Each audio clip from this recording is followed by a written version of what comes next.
And something that is going to be needed in the future, and I can't necessarily say that I know a whole lot about. I'm not an expert on it, but quantum networking. That's going to be the power that runs everything. Am I right on that, or am I wrong on that? I mean, what do you know about No, no. quantum? Yeah, I think quantum systems will be absolutely critical to the beast kingdom. When you think about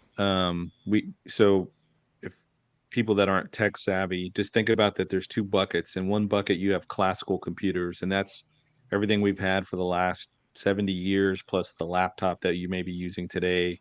Even the smart device is operating off of this classical computing model where you have ones and zeros. Well, quantum uses quantum qubits, and those qubits can now be ones and zeros at the same time. It's called superposition. And basically, the best and easiest example I've heard of how quantum computing goes up, matches up against, say, classical computing.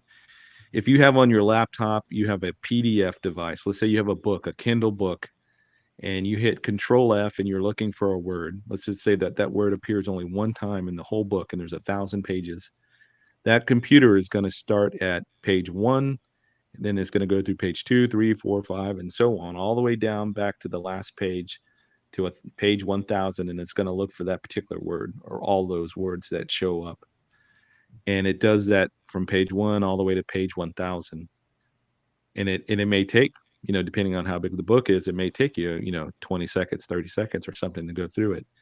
A quantum computer would look at that book all at the same time, and you would get that answer instantly.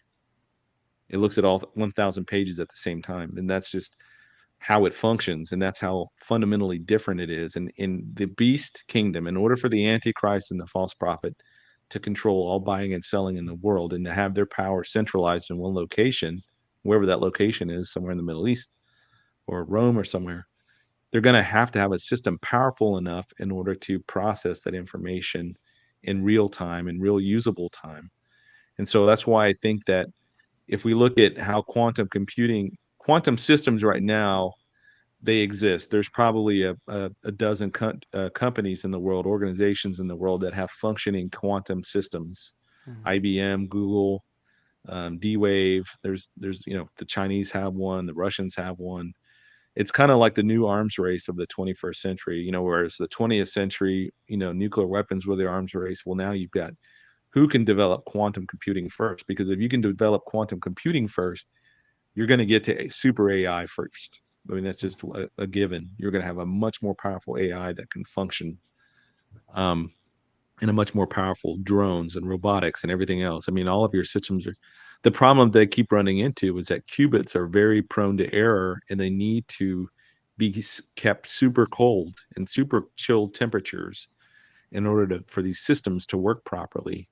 And I think and that's what we're limited by the number of qubits we have available, because when you use them, they're not, they break down and you can't use them anymore.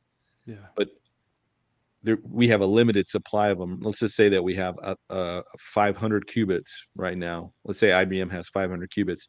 They need billions, right, to function properly, and they need an endless supply of qubits.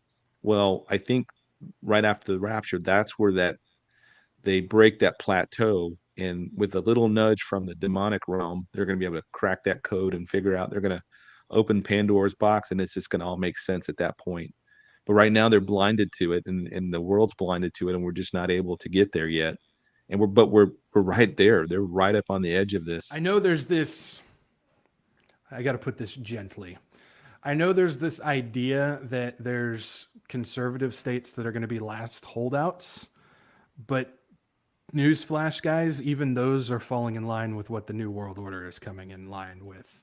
And one of those is Tennessee. Tennessee was always one of those kind of last bastion states that was conservative and whatnot. But coming out of Tennessee, Chattanooga, Tennessee, they in 2022 they were chosen as a WEF pioneer city to adapt the smart city technology roadmap.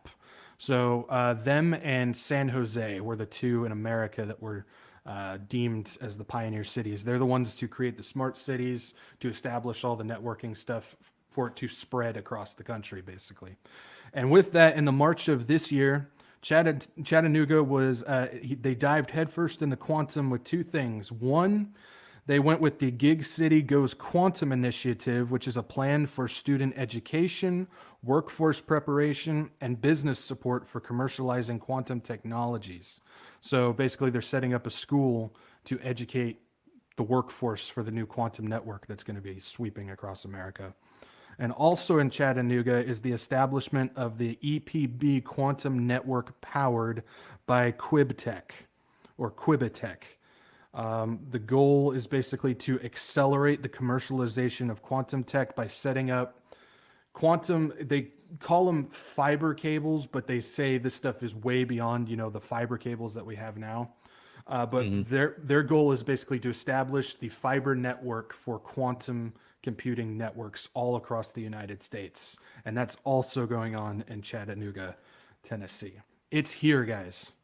It's here. They're preparing for it. They're getting it ready. And another thing that told us that it was coming, the Restrict Act. I'm not going to get into all the details on that, but basically they have an entire section dedicated for people who have anything quantum that they can then go in there and take it. They were preparing for it. They're getting it ready. It's here. Hmm. I don't know if you got Yeah. anything you want to add to that. No, that I will, I have strong opinions on what I think the mark of the beast will be. I think it'll be a quantum dot tattoo, but that's just my opinion, and that's based off the information available today. Yeah. I think quantum, but I will say this will be like a hill that I would definitely defend and put a flag on and fight, not to the death, but I would just be like, fight it, defend it vigorously. That quantum systems will be the systems that the beast kingdom uses. I mean, it just makes perfect sense. I mean, first of all, it is incredibly more powerful than your normal, even your world's most fastest supercomputer. Quantum is still light years ahead of that. Mm-hmm. And then, secondly, because of the nature of quantum physics and quantum theory and quantum mathematics and all of that, um, it's just there's something about it that's got a interdimensional component to it that we don't fully understand, and I think Satan and them will use that and exploit the possibilities for that. So much more than just ones and zeros. It will be there's a I don't know how to describe it. Einstein called it spooky action at a distance, like he doesn't understand like superposition and all that. He didn't understand it, but it works. It's true. I mean, the math works. It's It almost happens. supernatural. Yeah, yeah. There's definitely a supernatural component to it, but I am absolutely positive that quantum will be the system of the beast kingdom. And they're getting it set up now. And that was always Mhm. my idea was if when the rapture happens, I believe that they're going to turn off the internet as we know it, the regular internet. And Mhm. so when you look at the fact that they're setting up quantum networks, of course, and then the establishment of Elon Musk's Starlink, which if you guys take a look at the satellites above the US and you click on the the Starlink satellites, it's just a sea of satellites across the entire globe. And so what you do is you shut off the regular internet and you connect the quantum network up to the Starlink version of their internet, and they have full control of everything at that point. And there's nothing we Yeah, can do.